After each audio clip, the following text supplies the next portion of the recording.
Bir yerden kol görünür. Ağzım yukarıda çıktım hem de sonra. Bir yerden yakınlık olmalı.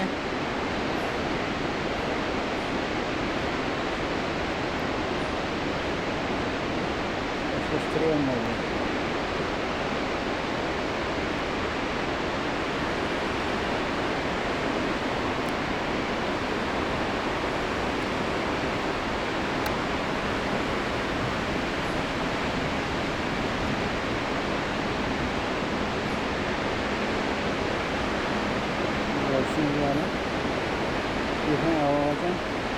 Dünyanın türlü tuncuklu yerinden geliyor turistler.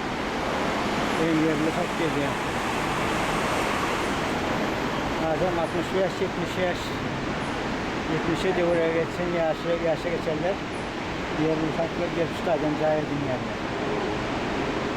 Döngü cahilden ufak yerler. Gelip stadyum arasında havası var. Onun adam ağzı, arkadan kendini calayınıp, yarısını kumsevenip çıkartıyorlar. O da Amerika'da karnısı. Bu görüyanı da ben burada soğumur görmüşüm. Yani o da geliyor. Evet, evet. Bir de has avadan görünüyor. Ama taraftan olsa onlar avadan da.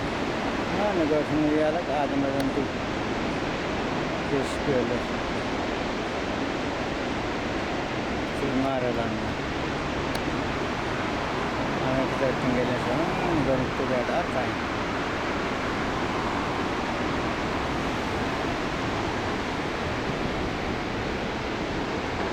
Başka gelip oturup harcını yedim. Harcını yiyip aylan çaylan gidiyor. Böyle mektup etti.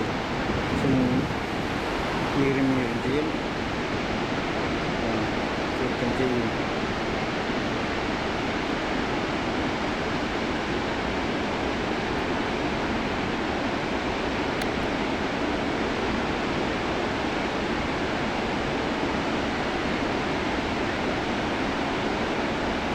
Tokoyluk cenginlikten mi?